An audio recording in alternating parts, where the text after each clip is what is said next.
Bethesda and Activision, among others, but those two are the main focus for today, need to just stop completely. It seems like every single week since November, Bethesda and Fallout 76 have endured some sort of scandal. That's over 2 months now of non-stop blunders, over and over. I won't recap everything because, well, it could fill multiple different videos for starters, like it already has, but the two specific instances of relevance are the canvas bag situation from the Power Armor Edition and the Nuka Dark Rum situation. So the canvas bag situation is relevant because it was physical merchandise promised with a specific collector's edition, the Power Armor bundle, but when the products finally shipped, it was a lower quality nylon bag, and due to a fake worldwide canvas shortage that no one but Bethesda seemed to know about, they had downgraded it to nylon without alerting their customers, which is false advertising, and they have since been called out for that, and are now shipping proper bags, even though making the proper bag in the first place was too expensive, according to them, which is pretty facepalm because remaking and reshipping the proper bag 3 months after is obviously more expensive than just making the right bag to begin with, but hey, what do I know? Anyways, people didn't like that or their responses, but life goes on. And then the Nuka Dark Rum surfaces. Basically, the Nuka Dark Rum was again a physical merchandise product themed around Fallout 76. Customers were expecting a glass bottle of decent quality, which is what the advertising appeared to indicate, but when material surfaced highlighting the product's manufacturing technique, it became clear the bottles were just a plastic shell around a basic glass bottle, which was not what anyone was expecting, and of a decidedly inferior quality. Again, the response was garbage, the outrage built, and Bethesda landed themselves in hot water over physical merchandise for a second time. At this point, I should also mention the Fallout 76 servers were and are a dumpster fire. Exploitation has become rampant, the real-world economy for the game is booming because players could access a developer space with every item in the game and then duplicate those items infinitely. Plus, with traders selling literally millions of materials, the game could not handle the transactions, and everything was and is just totally falling apart. So how does Bethesda make their next move? Hey you over there, want an awesome Fallout 76 leather jacket? It's only $276. Bethesda has decided to take a third swing at physical merchandise while their game literally falls apart. I mean, they're 0 for 2 right now, so what's the harm in a third try? No one is receptive of this. The comment thread on Twitter is hilarious. Trash bag codes, memes, you name it. It's a really good read. I'll link it in the description, but I'm not going to spend the entire video just reading other people's tweets. That's useless content. But suffice it to say, people are completely finished with Bethesda at this point.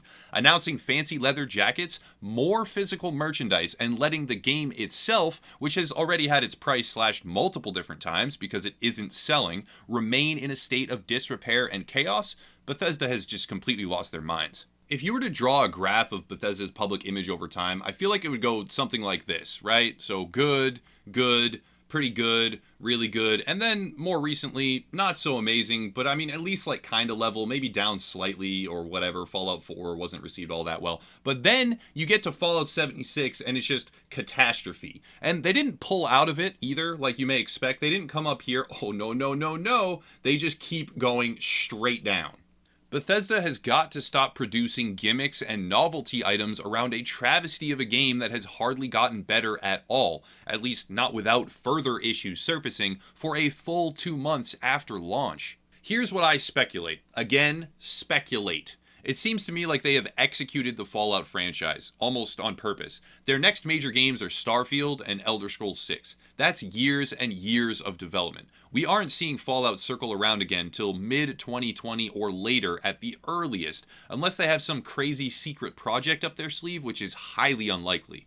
It feels like they sat down and consciously decided to rush out a game with as little development cost and resource consumption as possible, load it with microtransactions, and then bomb the hell out of the community with merchandise and gimmicks for any last remaining dollars they can get. Before what? Putting the franchise on ice, selling it off maybe, who knows. But Fallout 76 is too much, too fast to be accidental, and is so damaging to their brand, there is almost no other possible justification I can think of other than intentionally canning the franchise and making their very last dollar from it, at least for a very, very long time. Now we move on to Activision. Activision has been gathering momentum in the complete wrong direction recently. What started as a simple red dot in their store for $1, which is a joke and a half and rightly caused some backlash, has turned into reselling previous reticles like a smiley face from Black Ops 1 for $2, baby. Hell yeah, good deal. Not only that, but the face does not even accurately represent what the thumbnail in the store displays. And that kind of discrepancy is present on other reticles as well, like the bullet. Not the same. Furthermore, their Battle Pass style system is heavily throttled, making organic progression not only tedious but frustrating, and is intentionally designed to spur microtransaction purchases. As if that was not enough, some of the rewards that you are able to get cannot even be used. You have to hope that the reserves give the exact right decal for the exact right outfit for the exact right operator, and on top of that, there is almost no duplicate protection whatsoever. The system is crafted intentionally to be as manipulative as possible so that what little rewards you finally do get might actually require you to spend more money to even use them. Now, there was a time when I would have agreed with the argument that it's okay if it's just cosmetic.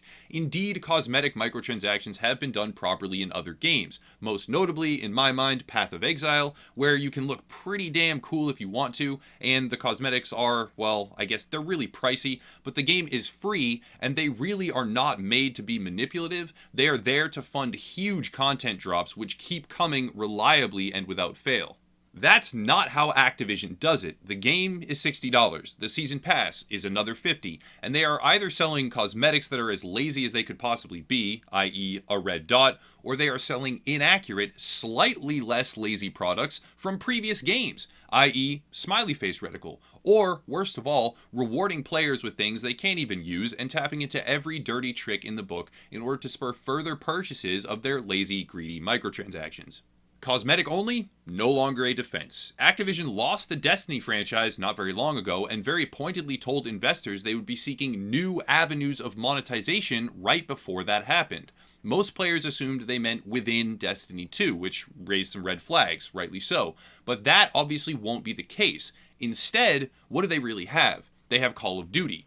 Further monetization within Call of Duty, on top of the game already essentially costing $110 for all maps and content, which is a big deal in a PvP-centered game where map rotation matters a lot. Further monetization on top of that, on top of the already devolving cosmetic shop, which is indefensible at this point, where does it lead?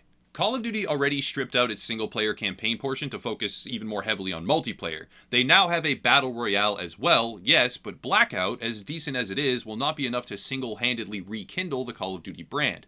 Activision has some choices ahead of them, and are already making the wrong decisions, especially for the current user climate. Much like Bethesda, it appears to have turned into a panic-driven cash squeeze to get as much as they can as fast as possible, with little to no regard for consumer good faith and franchise longevity. If AAA publishers like Bethesda and Activision lose some ground, which they are doing, undeniably, it opens the door for indie companies to claim some real estate, which is fantastic. It's truly a good thing. But some of the lifeline franchises that these gargantuan companies own and lean on heavily, such as Fallout, Elder Scrolls, Call of Duty, and many more, are beloved by a great deal of gamers. The bigger they are, the harder they fall. But the bigger they are, the more force they come down with, and anything they use to try and prop themselves up with along the way gets absolutely obliterated. We're seeing it most obviously with Fallout 76, but it's starting to kick in for Call of Duty as well.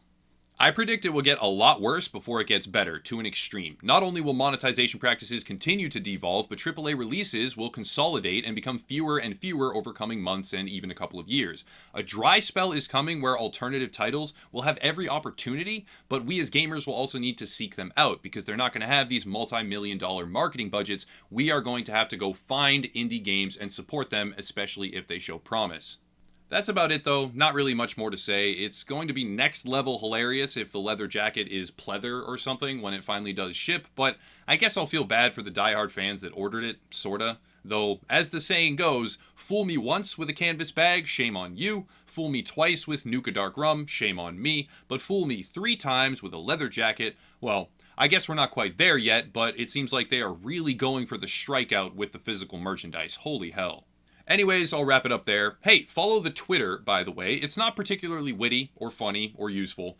So maybe actually don't follow. It's not really of benefit to you. But for a channel this size, I've been woefully negligent when it comes to cross promoting and stuff. So whatever. Yeah, I guess follow the Twitter. It's in the description. Oh, and the Twitch. Follow the Twitch too, because I'll stream there again soon. Oh, and buy the esports merch with your name on it and your gamer tag and your number. Oh, and also join our Facebook group and our Discord server. Oh, and join the gaming forums too. And send me your kidney. Thanks. Bye.